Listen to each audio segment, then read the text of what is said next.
안녕하십니까? 이 사연을 통해 저는 한없이 무너지는 자존감과 억울함, 그리고 결혼 생활에 대한 깊은 회의감을 잠시나마 털어놓고자 합니다. 제가 지금 겪고 있는 고통이 저만의 외로운 싸움이 아니기를 바라며 부디 제 이야기를 끝까지 들어주시면 감사하겠습니다. 이 사연은 단순한 고부 갈등이 아닌 한 사람의 인생 전체가 배신당하고 부정당한 비극에 대한 기록입니다. 저는 결혼 3년차, 평범하지만 누구보다 행복을 꿈꾸었던 한며느리입니다. 저희 부부는 맞벌이를 하며 착실하게 살아가고 있지만 요즘 저는 시어머니의 끊임없는 전세 구박과 그 안에 숨겨진 배신감 때문에 매일 밤 눈물로 지새우고 있습니다. 저는 제가 이 집안의 성대한 새집 잔치를 위해 기꺼이 자신을 태워 희생한 연료였다는 참혹한 현실을 마주하고 있습니다. 이야기는 저희가 결혼을 준비하던 4년 전, 저희 인생에서 가장 중요한 선택을 해야 했던 그때로 거슬러 올라갑니다. 결혼을 앞두고 저희 커플은 누구보다 희망에 차 있었습니다. 당시 시어머니께서는 현재 살고 계신 아파트를 확장하고 싶어 하셨습니다. 평생을 한 집에서 사셨던 터라 더 넓고 커뮤니티 시설이 잘 갖춰진 새 아파트에서 편안하게 노후를 보내고 싶다는 소망이셨습니다. 특히 시어머니가 다니시는 성당 근처 소위 효자 아파트라고 불리는 단지의 매매를 강력히 원하셨습니다. 남편은 외동아들이었고 시아버님께서 몇 년 전 지병으로 돌아가셔서 홀로 남은 시어머니에 대한 책임감이 매우 강했습니다. 남편은 어머니께 새 집을 선물해드리는 것을 자신의 숙명처럼 생각했습니다. 남편의 효심은 존경스러웠지만 그 효심의 대가를 제가 치러야 한다는 사실이 저를 짓눌렀습니다. 문제는 자금 부족이었습니다. 기존 아파트를 팔고 새 아파트를 매매하기 위해서는 약 1억 5천만 원의 부족 자금이 필요했습니다. 남편은 며칠 밤을 고민하더니 저에게 이 상황을 털어놓았습니다. 그의 표정은 마치 사형 선고를 기다리는 사람처럼 어두웠습니다. 여보, 어머니가 많이 힘들어하셔. 아버지가 안 계시니까 혼자서 큰 결정을 내리기가 힘드신가 봐. 우리가 결혼할 때 드릴 수 있는 건 최대한 도와드려야 할 것 같아. 어머니가 원하는 곳으로 이사 가시지 못하면 평생 마음의 짐이 될 것 같아. 내가 가장으로서 해드려야 할 도리를 이제야 해드릴 수 있을 것 같아. 당신의 도움이 절실해. 저는 남편의 효심과 시어머니를 생각하는 마음에 공감했습니다. 저희의 결혼 자금 계획은 이랬습니다. 저희는 제가 남편보다 월급이 조금 더 많은 편이었기 때문에 결혼 자금 마련에 조금 더 유리했습니다. 저는 그동안 악착같이 모아온 종잣돈 8천만 원과 제가 결혼 전부터 가지고 있던 주식과 적금을 정리해 총 1억 2천만 원 정도를 마련했습니다. 이 돈을 모으기 위해 주말 아르바이트까지 했고 친구들과의 모든 사적인 만남을 희생했습니다. 남편은 5천만 원을 모았고요. 저희는 총 1억 7천만 원으로 서울 외곽 지역의 작은 아파트라도 매매하여 신혼을 시작할 계획이었습니다. 이미 저희가 매매할 아파트 리스트와 대출 계획까지 짜놓은 상태였습니다. 남편은 저에게 조심스럽지만 단호하게 부탁했습니다.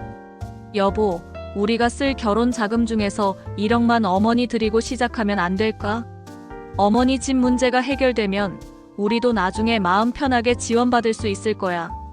이건 단지 돈이 아니라 우리 가족의 안정적인 미래를 위한 보험이라고 생각해줘. 당신 몫이 가장 크다는 걸 알아.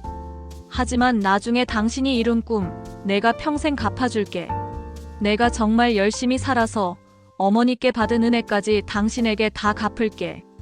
제발 이번 한 번만 내 부탁 들어줘.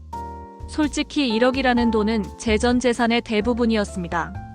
제가 밤낮으로 아껴서 친구들이 해외여행 갈 때도 신상 명품백을 살 때도 참고 모았던 피와 땀의 결정체였습니다. 망설여졌습니다. 이 돈이 없으면 저희가 함께 꿈꾸던 자가 마련으로 신혼을 시작할 수 없다는 사실이 저를 짓눌렀습니다. 내가 모은 돈이 더 많다는 이유 하나만으로 왜 남편의 효심을 위해 내 미래를 담보로 잡아야 하는가?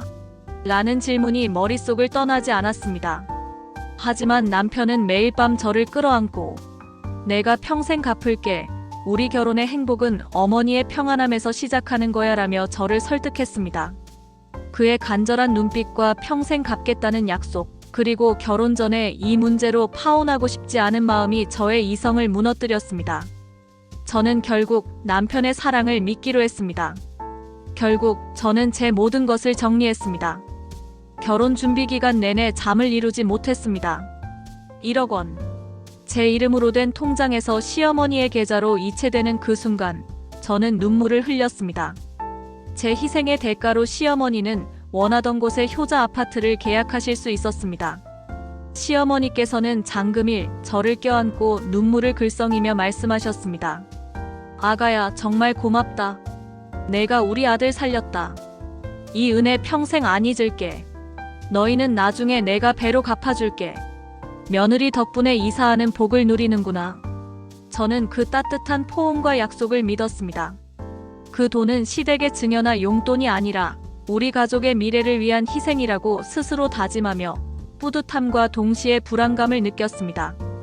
이 1억은 언젠가 나에게 돌아올 씨앗이라고 끊임없이 되뇌었습니다. 저는 그때까지도 제가 이 결혼의 가장 큰 공헌자라고 생각했습니다.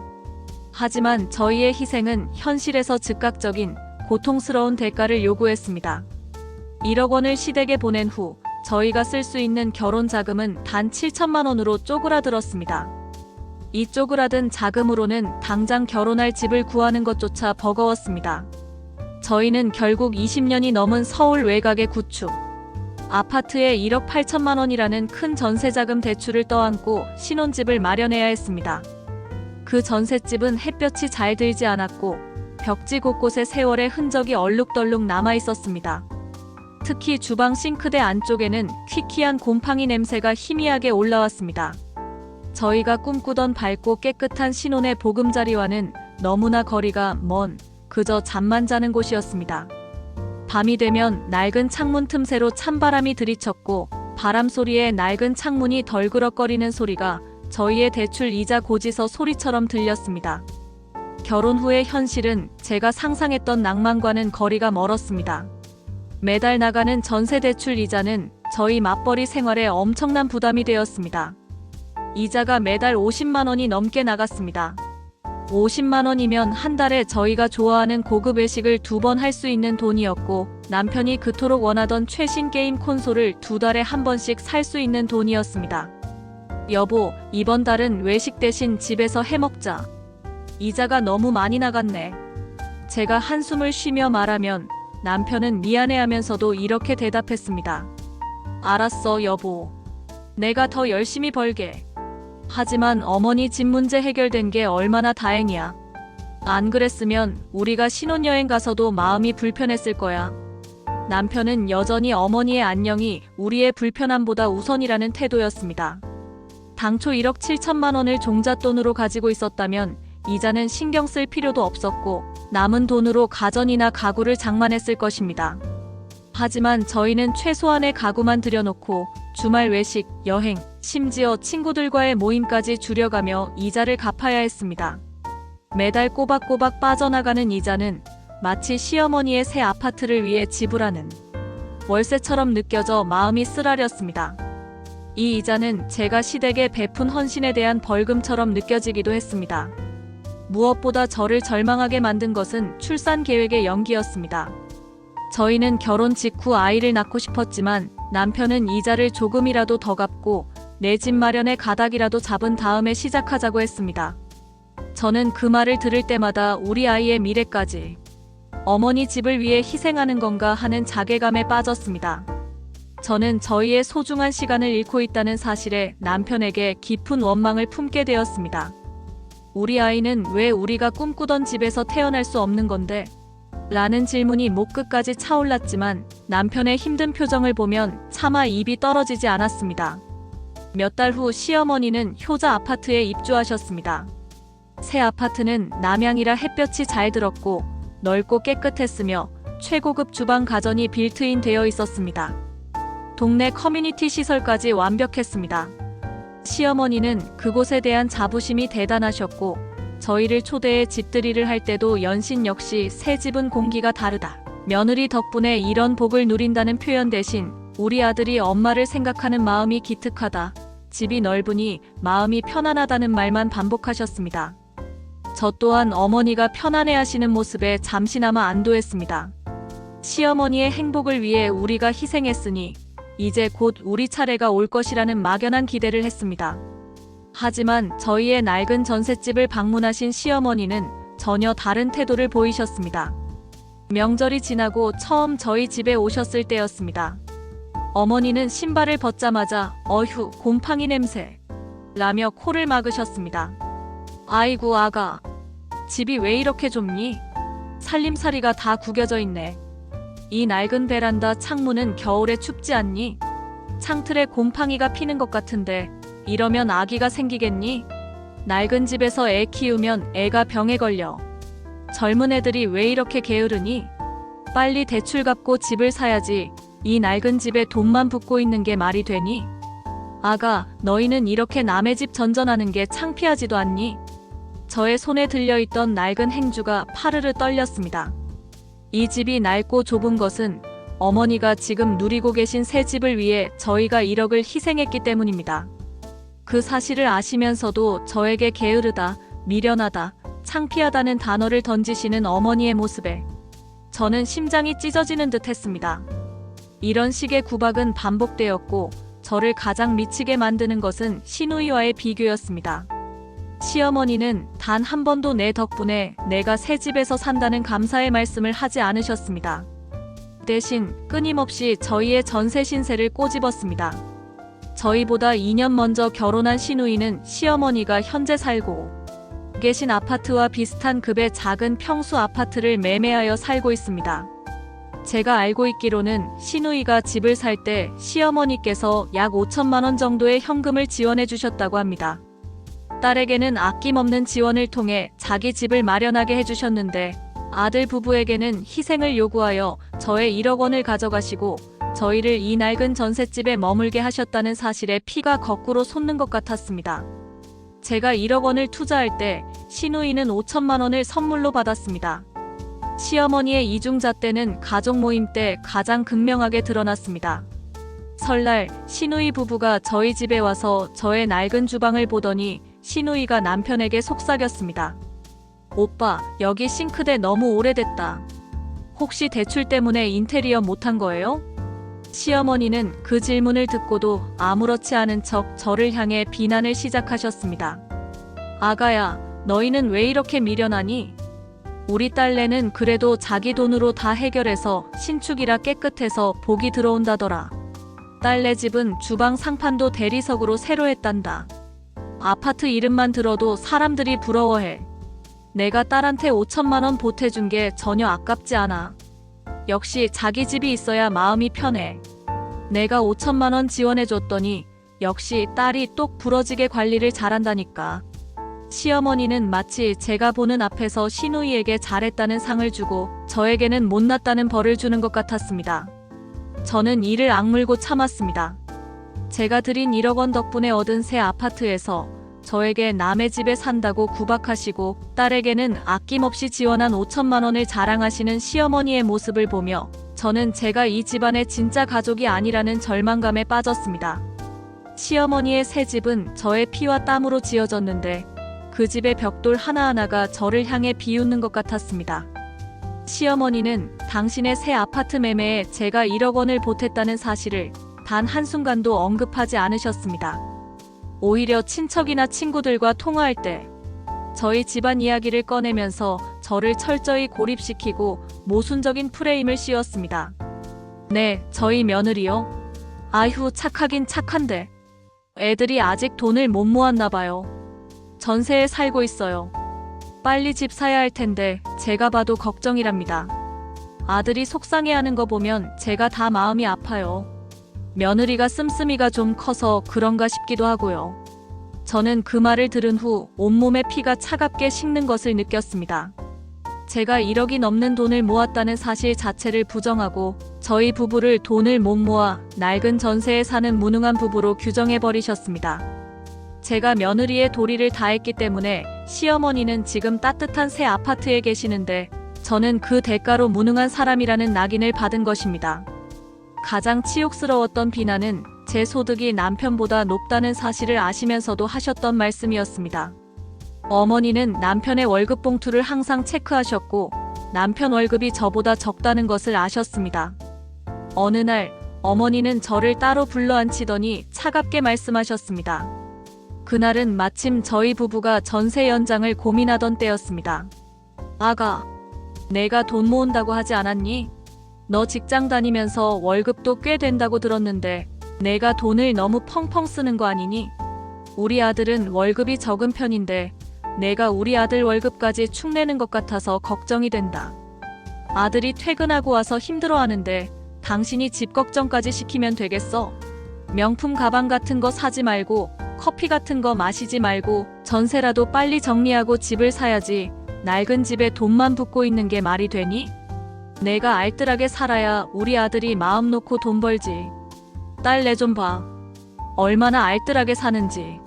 시어머니의 이 말은 제가 높은 소득에도 불구하고 제대로 된 집을 마련하지 못하는 능력 없는 며느리일 뿐만 아니라 남편의 소중한 월급마저 낭비하는 가정 경제의 걸림돌로 저를 전락시켰습니다. 제가 헌신한 1억은 공중으로 사라지고 저는 이 집안의 죄인이 된 것 같았습니다. 제가 허리띠를 졸라매고 희생하는 동안 시어머니는 저를 사치 부리는 며느리로 낙인 찍었습니다. 저는 더 이상 이 모순을 참을 수 없었습니다. 저는 남편에게 수차례 호소했습니다. 어느 날 밤 낡은 전셋집에 덜그럭거리는 창문 소리만이 가득한 침실에서 저는 남편에게 절규하듯 물었습니다. 여보, 어머니가 나한테 너무 심하게 뭐라고 하셔. 나는 어머니 때문에 1억 포기하고 이 집 온 거잖아. 그 사실을 왜 당신 입으로 단 한 번도 말해주지 않아? 내가 전세 구박을 들을 때 당신은 왜 가만히 있어? 한마디라도 나를 방어해 줄 수 없어? 시누이는 집 살 때 5천만 원 지원받았잖아. 우리는 당신 어머니 새 집 때문에 이렇게 이자 갚고 고통받는데 왜 어머니는 우리를 오히려 비난해? 이 집안의 상식은 도대체 뭐야? 내 돈 1억은 증발하고 나는 무능한 며느리로 낙인 찍혔는데 남편은 제 분노 앞에서 늘 그렇듯 방어적이고 회피적이었습니다. 그는 침대에서 벌떡 일어나 앉아 저를 노려보았습니다. 당신이 너무 예민한 거 아니야? 어머니는 걱정돼서 그러시는 거지. 당신이 집이 낡고 좁다고 짜증내니까 어머니도 걱정하시는 거라고. 당신 그 일 가지고 어머니 불편하게 만들지 마. 어머니 마음 다치시면 내가 어떻게 해? 당신이 우리 엄마를 이해해야지. 어떻게 나한테 이런 말을 해? 불편하게 만든다니? 나는 매일 억울함에 숨이 막혀. 내 1억은 어머니의 새 아파트가 되었는데 나에게는 이 집과 전세 며느리라는 꼬리표를 안겨줬잖아. 당신은 어머니의 체면이 내가 매일 느끼는 고통보다 더 중요해. 당신은 내 편이 맞아. 제가 울면서 따지면 남편은 늘 똑같이 말했습니다. 어머니께는 말하기 곤란해. 당신이 들인 돈이 어머니한테 얼마나 큰 도움이 됐는지 어머니도 아시지. 그걸 굳이 다시 꺼내서 생색내려고 해? 당신이 들인 돈이 어머니께 부담이 되게 만들고 싶어. 어머니 체면 생각 좀 해. 어머니 친구들이 우리 전셋집 얘기하면 얼마나 속상해 하시겠어. 당신은 어머니 아파트에 1억을 투자한 거고 우린 언젠가 그걸 돌려받을 거야. 시누이 이야기는 왜 꺼내? 그건 우리랑 다른 문제야. 딸은 딸이고 아들은 아들이잖아. 당신은 왜 자꾸 비교해서 나를 힘들게 해? 당신이 자꾸 이러면 내가 중간에서 미쳐버릴 것 같아. 남편에게 저의 희생은 생색이었고 저는 시어머니의 감정을 보호하기 위한 방패막이었습니다. 남편은 어머니 앞에서 저를 옹호하지도 어머니께 진실을 말씀드리지도 않았습니다. 그는 저와 어머니 사이에서 가장 쉬운 길, 즉 며느리의 입을 막고 어머니의 기분을 맞추는 길을 택했고 이로 인해 저는 이 집에서 철저하게 혼자라는 기분을 느낍니다. 그의 입에서 나오는 모든 변명은 저의 억울함을 가볍게 만들었고 저는 그를 더 이상 신뢰할 수 없게 되었습니다. 며칠 전 남편은 제가 깊은 밤 몰래 써내려간 제 일기를 발견하고는 또다시 저를 비난했습니다. 제가 억울함을 토로하며 남편이 나를 버렸다. 그는 나를 사랑하는 것이 아니라 자신의 죄책감을 덜어줄 도구로 여긴다고 적은 내용을 읽고 남편은 오히려 격분했습니다. 당신은 왜 늘 피해자 코스프레를 해? 내가 당신에게 뭘 버렸어? 내가 어머니께 죄송해서 그런 말을 못하는 거지. 당신 마음을 모르는 줄 알아? 당신의 감정 때문에 우리 가족 분위기가 다 깨지고 있어. 부부 상담은 무슨? 우리가 그렇게 심각해? 당신이 예민하게 굴지 않고 어머니 말씀 한 귀로 듣고 한 귀로 흘리면 될 일이야. 제발 어머니 앞에서 내 체면 좀 세워줘. 당신 때문에 내가 얼마나 눈치 보는지 알아? 당신이 이러니까 어머니가 더 걱정하시고 잔소리하는 거 아니야. 이 말을 듣는 순간 제 고통은 완전히 무시당했고 저는 남편에게 신뢰할 수 없는 배우자가 아닌 어머니께 짐이 되는 말썽 많은 아내로 전락했다는 느낌을 받았습니다. 남편에게 저의 희생은 생색이었고 시어머니의 체면은 저의 고통보다 더 중요했습니다. 이 고립감은 저를 불면증에 시달리게 했습니다. 밤마다 전세 대출 이자가 빠져나간 내역과 1억 원이 이체된 내역을 교차해서 확인하며 제가 어쩌다 이렇게 되었는지 끊임없이 자문했습니다. 거울 속에 저는 억울함으로 가득 찬 눈빛과 초췌한 얼굴만 남아 있었습니다. 저는 이제 이 고통스러운 굴레를 끊어내야 한다는 것을 압니다. 저는 이 부당한 현실을 어떻게 극복해야 할까요? 하루하루 이 낡은 전셋집에서 시어머니의 눈치를 보며 사는 것이 제 인생 전체가 부정당하는 것 같아 너무나 고통스럽습니다. 제 사랑과 헌신이 이 가족에게는 이용만 당하고 버려진 감정의 쓰레기처럼 느껴집니다. 저는 지금 이 결혼 생활의 기로에 서 있습니다. 제가 선택해야 할 길은 과연 무엇일까요? 이 잔혹한 현실에서 저는 어떻게 제 삶을 되찾을 수 있을까요? 이 사연이 전파를 탈 때쯤에는 부디 저의 이 억울함이 조금이라도 해소될 수 있기를 간절히 바랍니다. 이 세상의 모든 며느리들 그리고 부모님께 헌신하는 젊은 부부들에게 현명한 조언을 얻을 수 있기를 바라며 글을 마칩니다. 오늘 이야기가 마음에 닿았다면 구독, 좋아요, 알림 설정 부탁드립니다.